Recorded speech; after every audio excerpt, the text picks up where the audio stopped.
የታላቁን የምድራችንን ትልቁን መስጊድ ጉብኝት ቀጥለናል። ወደ መስጊዱ የውስጥ ክፍል የሚገባው በምድር ውስጥ በተገነባ መንገድ ሲሆን በመንገዱ ግራና ቀኝ በርከት ያሉ ሃይማኖታዊና ባህላዊ ጽሑፎች እንዲሁም የተለያዩ መስጊዶች ምስል ከነመገለጫቸው ግድግዳዎቹ ላይ ይታያሉ። በመስጊዱ ውስጥ ለጸሎት የሚያገለግሉ የተለያዩ ክፍሎች ሲኖሩ የምድራችን እጅግ ውብ የሆነው መስጊድ የተባለው ለምን እንደሆነ ምስክር የሚሆኑ ሁለት የመስጊዱ ክፍሎች ደግሞ እነዚህ ናቸው። ሁሉም ልዩ በሆነና በሚያምር የመስገጃ ምንጣፎች ያሸበረቁ ሲሆን ዋናውና 41 ሺህ አማኞችን ማስተናገድ የሚችለው የመስገጃ ክፍል ውስጥ የተነጠፈው እጅግ የሚያምር ምንጣፍ እጅን በአፍ የሚያስይዝ ነው። አዎ ይህ በምድራችን በጊነስ ቡክ ኦፍ ወርልድ ላይ በሪከርድነት የተመዘገበው ምንጣፍ መገኛ ቦታ ይህ ነው። ይህ የመስገጃ ክፍሉን የሸፈነው ምንጣፍ ያልተቀጣጠለ አንድ ወጥ ምንጣፍ ሲሆን ብታምኑም ባታምኑም እስካሁን በምድራችን ተወዳዳሪ ያልተገኘለት ወጥ ምንጣፍ ተብሎ በጊነስ ቡክ ኦፍ ወርልድ ሊሰፍርም ችሏል።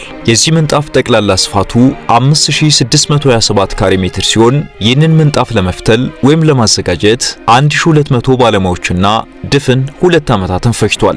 ምንጣፉ ከኢራንና ከኒውዚላንድ በመጣ ሱፍ ወይም ወል በኢራን የተመረተ ሲሆን ጠቅላላ ክብደቱ 35 ቶን ወይም 35000 ኪሎ ግራምም ነው። ይህም በዓለም ትልቅ የሆነው የመስገጃ ምንጣፍ በሚል በድንቃ ድንቅ መዝገብ እንዲሰፍር አስችሎታል።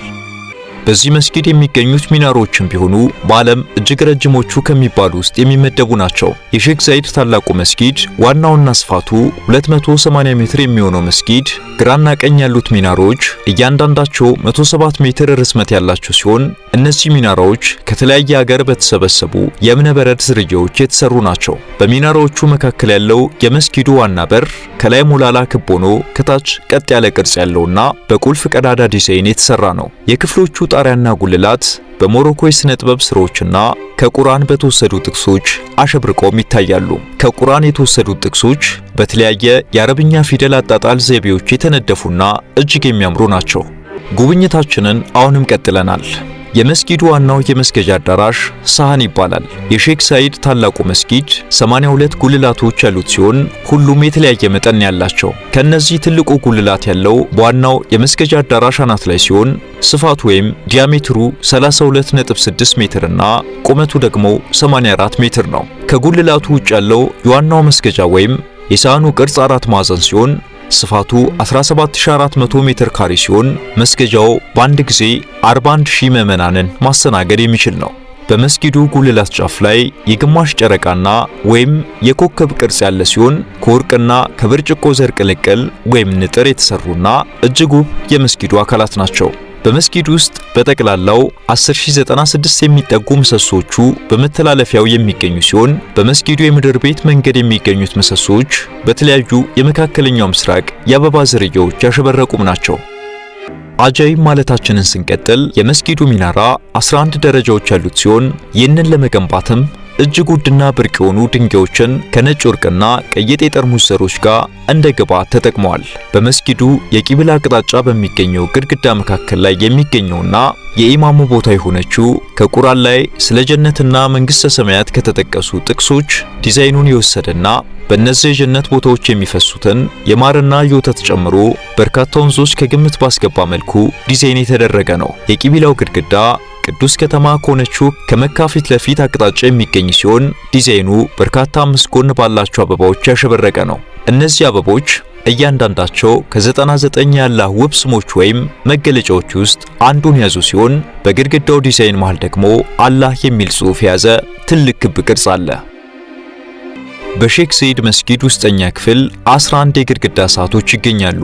ሰዓቶቹ የተሰሩት 6 ዘለላ ባላቸው አበቦች ዲዛይን ሲሆን የተሰሩበት ማቴሪያል ስቴንለስ ስቲል የተባለ የማይዝግ ብረት ሆኖ ውስጣቸው ደግሞ በፈርጦች ያሸበረቀ ነው።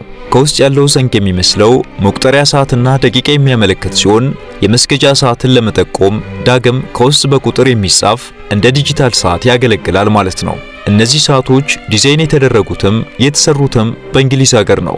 ሰዓቶቹ የሶላት ሰዓት መድረሱን ባወጁ ጊዜ ወንድና ሴቱ በየፊናው ተለይቶ ወደ ተዘጋጀው የመስገጃ ቦታ በመሄድ ሶላት ያደርጋሉ። መስጊዱ ከአዳራሾቹ ውጭ በግቢ ውስጥ በርካታ ፏፏቴዎች እንደመኖራቸው ከነዚህ ጋር እጅ ለእጅ ተያይዞ በተንጣለለው አትክልት ቦታ እጅግ የሚያማምሩ አትክልቶችና የዛፍ ዝርያዎች የተሞላና መንፈስን የሚያድስም ነው። ከመስጊዱ ውጭ በኩል ዙሪያውን 22 የመብራት ማማዎች ያሉ ሲሆን መብራቶቹ እየተሽከረከሩ በመስጊዱ ግቢ መሃል የሚገኘውን በነጭና ውሃ ሰማያዊ ቀለም የተዋበ ያላለቀ ክብ ወይም የሉል ቅርጽ ጉልላት የተለያየ የቀለም ውህድ በመስጠት ለማድመቅ ያገለግላሉ።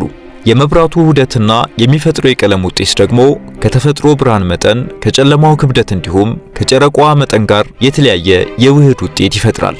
እያንዳንዱ የመብራቱ ማማ ደግሞ 12 ወይም 13 የተለያዩ መብራቶች ስላሉት 22ቱ ሊፈጥሩ የሚችሉትን ቅይጥ እጅግ ላይን ማራኪና የበርካቶችን ቀልብ የሚገዛ ነው። በምሽቱ ክፍለ ጊዜ የመስጊዱን ጣሪያ በመብራት ለሚመለከተው ጣሪያው የጠፈርን ሰማይ ኮከቦችና ፕላኔቶቹን በቅርብ ጣሪያው ላይ ተቀምጠው የሚታዩ ያህል ለመንፈስ የቀረቡ ናቸው። በምሽት መዋኛ ገንዳው ሳይቀር በቀን ከነበራቸው እጥፍ ውበት የሚያጎናጽፍ ሊጎበኙት የሚገባና የሚደሰቱበት ሲሆን በተለይ በምሽት የሚስተዋለው ድርብ ውበትን ለታዘበ ባጭሩ ሼክ ዛይድ መስጊድን ገንብቶ ለማጠናቀቅ ወጪ የተደረገበት $550 ሚሊዮን ሲያንስበት ነው የሚያስብል ነው።